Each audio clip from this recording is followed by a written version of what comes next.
out, you'll miss it. Okay, so pay attention. So the first one I told you about was in Matthew 22, verses 36 through 40.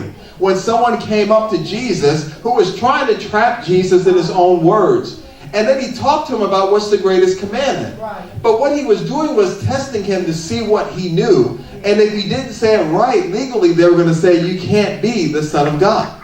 But Jesus really knows how to rightly divide the word to apply it correctly because he is the living word. And he began to say this, the first and greatest one is to love the Lord your God with all your heart, your mind, your soul. Remember that? We talked about that. And then he said the second commandment is like it, to love your neighbor as yourself. And so we told you in the earlier parts that without knowing a relationship with Jesus, you cannot have a good relationship with anyone else. Amen. Because the basis of what a relationship is what he's already defined. And if you've never related to him, then you don't know what a relationship is.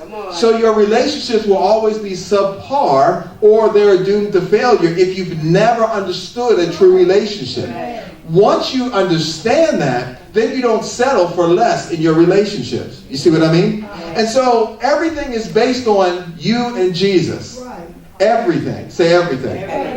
And so we spent time there talking about that. We also told you to make sure that you understand the part where he says, love your neighbor as yourself, which means you need to understand how to love yourself. Many people struggle with that because of all the times they've stumbled and fell, and they can't love or forgive themselves. You need to deal with that through Jesus. Let him help you. Because Jesus himself, knowing how sinful humankind is, he said, look, Father, forgive them, for they know not what they do. While he was on the cross, he still asked for forgiveness. If Jesus can forgive us, then surely we should be able to forgive ourselves. Amen? And so we went on and began to share about that. And then we talked about the pursuit last week. And in the pursuit, we shared about how do you pursue a relationship, whether it is friend to friend, co-worker to co-worker, or you're looking for a spouse or significant other such as that. There's ways that you go about it, and we spent time last week talking about that and giving you some points to keep in mind. And so we shared several things that you'll need to go back and get that particular part to understand. But the key conclusion that we came up with was relationships really are complicated. Do you agree? Yes. And it doesn't matter whether it's a parent or a child, whether it is siblings, whether it's co-worker to co-worker, boss to employee, you name all the different scenarios. They get complicated because there are people involved. Right. So today I want to talk about 2 points. 2 points, that's it. And we're going to share in this third part about being unequally yoked. What does that mean? And then we're going to talk about maintenance. Did you realize that if you have a relationship, you still got to maintain it? If you get a sports car that's great, there's everything you want in it, it's great, but once you get it off the lot, it's crying for maintenance. Right. And you got to keep it maintained in order for it to run the way that you expect it. Relationships are no different. Amen. So let's spend a little bit of time talking about what unequally yoked means. And I'm going to read you part of a scripture, then I'm going to come back and we're going to break it down in a practical sense so that you understand. Paul was talking in 2 Corinthians chapter 6 about this topic. And what he was saying was, he was talking about not necessarily marriage per se in this case, but it applies to the same thing. It applies to any relationship business-wise, whether it's friendships or any of that. And he's saying, look, he wanted the ones in the Corinthian church to realize, do not be unequally bound together with unbelievers. Do not make mismatched alliances. I'm giving you an expanded version. Do not make mismatched alliances with them, inconsistent with your faith. Okay? For what partnership has righteousness with lawlessness? Or what fellowship can light have with darkness? What harmony can there be between Christ and Satan? And it begins to go on. And I'll finish reading this way.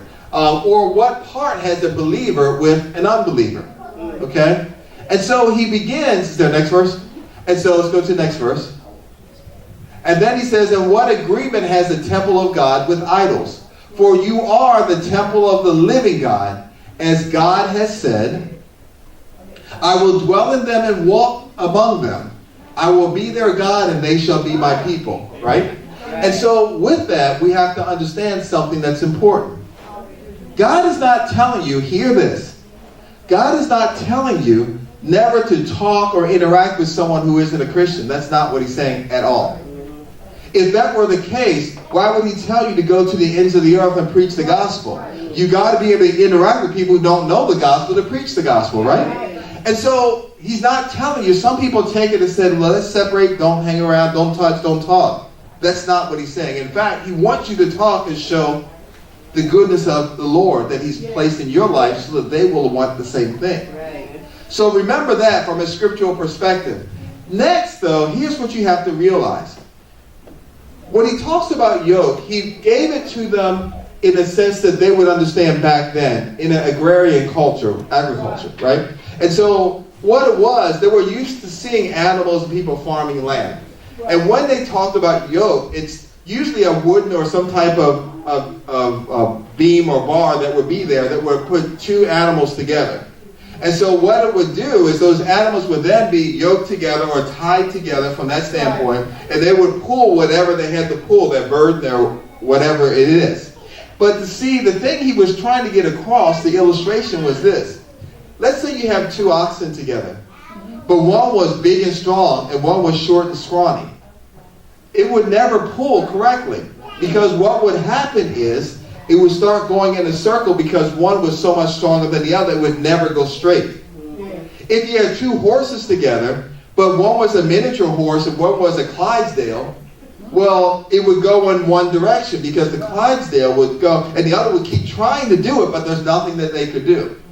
In order for you to really plow correctly, to actually make progress, you need to have them equally yoked or around the same size strength.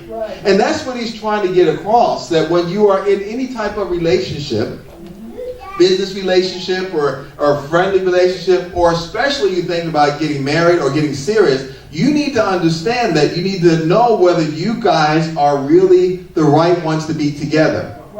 And so what happens is this, and here's why Jesus wanted that way, that's why Paul said it, was this. When you come into Christ, he wants you to know that you are his. And God says, I'm a jealous God. I don't share with anyone. And so once I save you, then my expectation is that you're mine. But I'm not okay with you now dabbling back with everything else and everyone else, because I've purchased you. I've paid that price for you. And so because of that, when you get in relationships, I'm not talking about acquaintances, you talk to people, hey, what's up, and so on, that type of thing, that's different. But when you're in a serious relationship where you're bound together, whether it's financially or anything else, you have to weigh those costs. Because here's what happened. There's a part of Scripture that says, a little leaven spoils the whole lump.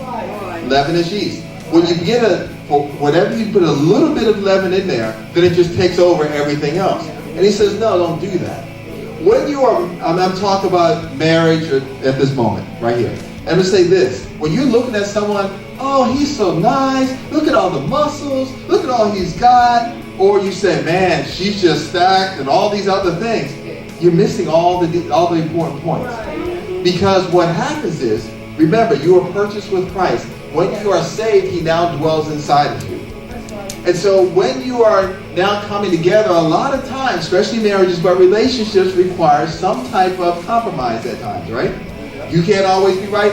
That one can't always be right. But what does the compromise do? Do you end up compromising the things that you've already committed to the Lord?